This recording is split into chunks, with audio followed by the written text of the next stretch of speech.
Are y'all exhausted for paying so much money for snacks at the grocery store? It's ridiculous. However, I'm going to share with you guys 3 very delicious homemade baked goods that your kids, family, and friends will adore. The best part is it won't break your bank in making them. Welcome, friends, to Finance Working Mama. My name is Heather, and thank you so much for joining me today. School has officially started here in the Cross House. They started last week, so we're getting back into the swing of things. Practices for sports have ramped up, and of course, school lunches are in play. Now, I went to the grocery store to purchase some prepackaged snacks because they are so convenient for when they're running out the door and just packing lunches.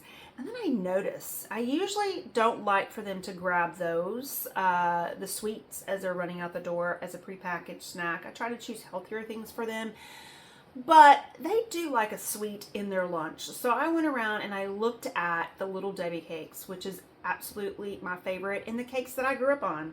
And today, if I see a fudge round in the grocery store on sale, it takes everything in my willpower to walk away, because that is my favorite Little Debbie snack.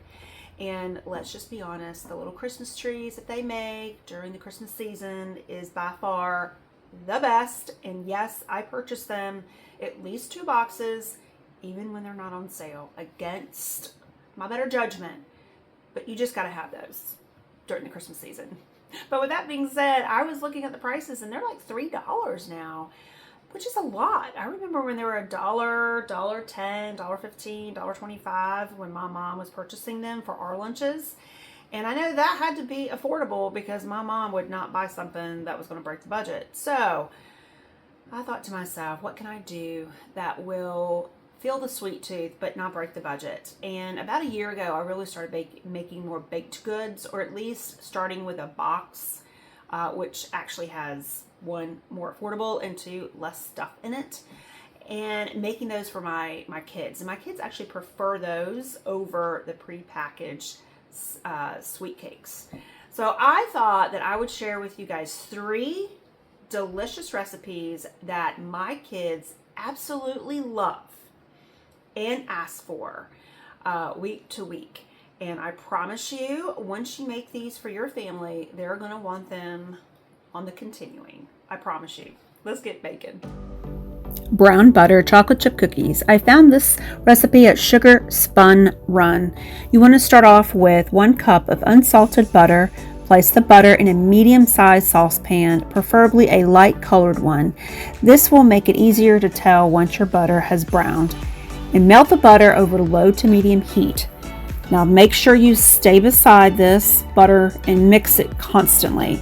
It will go through several different forms. As you can see, it's like this, almost looks like a marshmallowy consistency. Just keep stirring it. If it gets a little bit too high for your comfort, you can always turn down the heat a little bit more.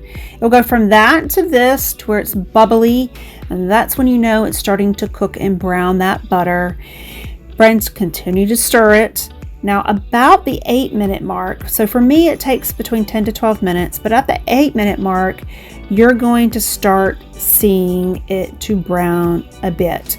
And that's when you want to look and check. And it's a tan. I want a little bit more brown to this, so I'm going to cook it for another 2 minutes. And as you can see, this is what I'm looking for, at least for me. I'm going to set that aside, let it cool down for at least 30 minutes.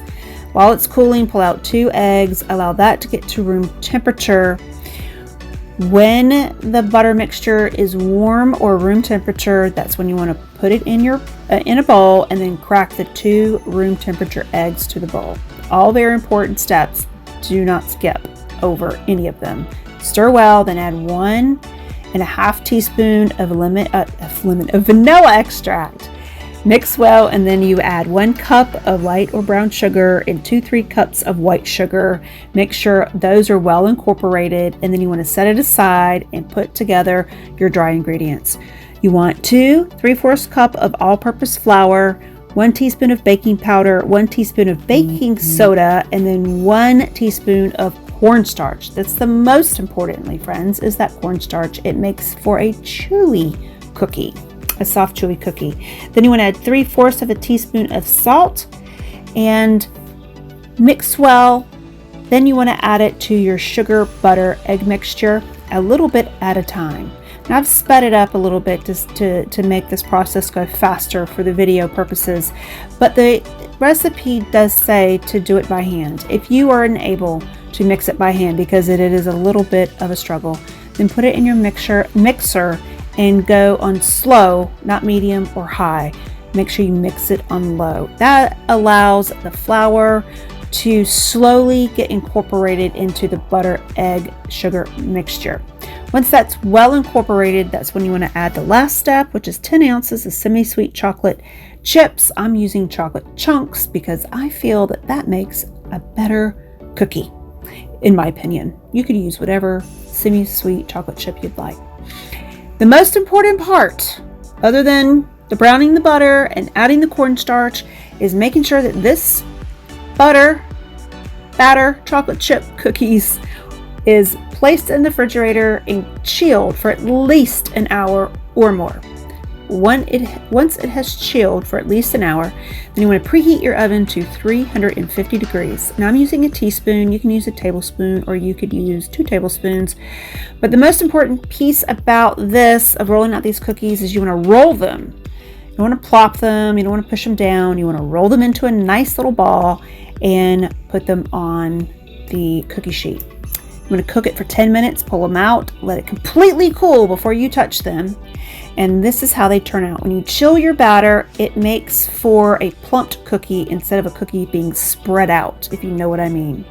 Friends, your family is going to love it. It's better than any cookie you can buy in the store. The best part, it's a whole lot more tastier and cheaper. This is called too much chocolate cake. Is that even possible? Well, we'll find out. You need oil, eggs, a box of cake mix, chocolate chips, sour cream, and instant pudding chocolate mix, and then a 1/2 cup of warm water.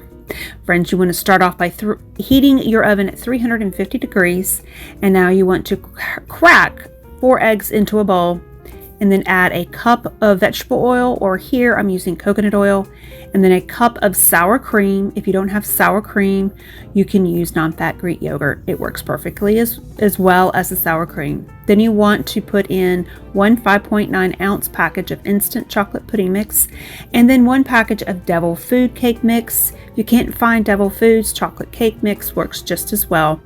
And then, as you didn't see, you do need to add a 1/2 cup of warm water to that bowl and stir until well incorporated. Once everything is well incorporated, you want to add an entire package or 2 cups of semi-sweet chocolate chips to your bowl and mix to make sure the chips and the batter gets well incorporated. Now this is a thick batter, but friends, I promise you it is worth the extra muscles it takes to get it mixed up. You want to grease generously a 12-cup bundt pan for this particular recipe. As you remember, you saw me put a couple packages of instant chocolate pudding mix. I had a hard time finding 1 package of 5.9 instant chocolate pudding mix, so I had to use a couple to get it up to the 5.9 ounces. It was a little bit more than 5.9. I think it ended up being like 6.2, but it did not affect the texture or flavor of this cake. It came out perfect, even with just a little bit more chocolate pudding mix into it. As you can see, this is, it's a thick batter, and you want to again make sure it is nice and evenly distributed in this pan, so that way when it's fully baked, it will not come out lopsided. I have made this for friends and family, and everyone enjoys it. This is perfect for lunches and snacks for your kids. Makes a lot of cake, and everyone absolutely loves how it comes out. It doesn't even need chocolate icing or icing at all, because it is perfectly moist and perfectly delicious without it. If you add icing, I think it'd just be way too much. Once you get it evenly into the pan, you want to bake it for about 50 to 55 minutes. In my oven, it only took 50 minutes. I let it cool completely for about an hour and a half. I sliced it up, and friends, I served it. This makes a ton of cake, and I promise you, your family and friends are going to love it. It's cheap, affordable, and lots of pantry staples. zucchini muffins. Friends, your family really is going to enjoy this. And the best part, it has a veggie included, and it's delicious, delicious ingredients. Healthy, delicious ingredients. When you want 2.5 cups of shredded zucchini, I have found that if you find one medium zucchini, that works perfect. You don't need to take the skin off the zucchini. It's skin and all. So you want to shred this up, and you want to start working on your dry ingredients. You want 2.5 cups of whole wheat flour. Here, and I'm not using whole wheat, I'm just using all-purpose white flour. You could use whatever flour you have on hand. And once you have all that put together, you want to start off with 1 tablespoon of cinnamon for your spices. And then you want to move on to 1/4 of a teaspoon of baking powder, 1.5 teaspoon of baking soda, and then you of course need a little bit of salt, which is 1/2 of a teaspoon of salt. Mix that well, make sure all those are well incorporated, and then let's move on to the wet ingredients. 1/2 cup of milk, and then of course 3 eggs. You want to make sure your eggs are at room temperature before starting. It makes baking so much better, and the ingredients flow and incorporate much better. Make sure you whisk that together, and then you want to add 1 teaspoon of vanilla extract. I'm using pure vanilla extract here. Whisk that well, and then you want to add the sweet portion of this. You want to add 1/2 cup of honey or 1/2 cup of maple syrup. I'm using maple syrup because I have it opened and on hand today, but you can use honey or maple syrup. Make sure you stir that well, and let's incorporate wet and dry ingredients. Now, once you get the egg and milk and maple syrup into the flour and dry mixture, mix well, and then you want to add your butter to this. Now you need melted butter, 12 tablespoons of melted butter. The reason why I waited to incorporate the egg and milk mixture into the flour dry mixtures is because I don't want the milk or the butter to scrambled by eggs. So I slowly add that into the mixture and stir well, so that way that butter can come more to that room temperature. Now, once you have all the mixture together, that's when you want to add your last ingredient, and that is the 2.5 cups of shredded zucchini. You want to preheat your oven to 325 degrees. Grease your muffin pan. You can use mini muffins, or you can use the regular size muffins. Today I'm choosing the regular size muffins. And once you have all of this scooped in, make sure you use every single bit of that batter, because you don't want to waste it, friends. Then you want to place it in the oven, and in my oven it took 15 minutes to bake. There you go, friends. I promise you, your kids won't know this is healthy. All great ingredients. You'll feel good about it. I just packaged mine up in a gallon plastic bag and have it out for my kids to enjoy. You gotta try it, friends. I promise you will love it, as well as your family.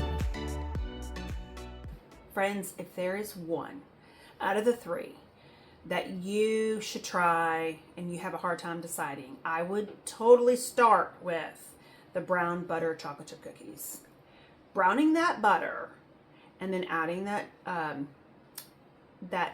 cornstarch to the mixture. Oh, I'm telling you, it makes the best chocolate chip cookie, and your family will never want a boxed or packaged chocolate chip cookie again. I promise you. I promise you. And it's so delicious. Now, I hope you guys try all of them, and I promise you, the muffins, the zucchini muffins, your kids are going to love. As I mentioned, my daughter Ava has been eating them since she was like a toddler. They won't even know that there's a zucchini in there. And the best part about it, you're not having it just doused with a bunch of sugar that you feel guilty on. It's a lot of natural stuff in there. It's so good for them. They won't even know that it's good for them, and it makes a bunch. Friends, I hope this encourages you to, even if you're not a baker, to try to bake. These are easy. And I mean, if you want a really big chocolate fix, that chocolate bundt cake is the bomb. Let me tell you, you got to try it. Try all 3 of them. Let me know which one you would like to try in the coming weeks. And if you try them, let me know how your family loves them. And if you have a really easy, budget-friendly baked good you'd like to share, please put it in the comments below. I would love to hear you. If you like this video, give me a thumbs up. And if you haven't already, please subscribe. That one's free. Subscribing to this channel is free, and you get lots of great, delicious recipes that is my family approved. And typically they're on the healthier end because, you know, we try to be a little bit more healthier in this family. We try. It's hard, but we try. Friends, thanks so much for joining me today, and make sure you stay safe. Most importantly, stay encouraged.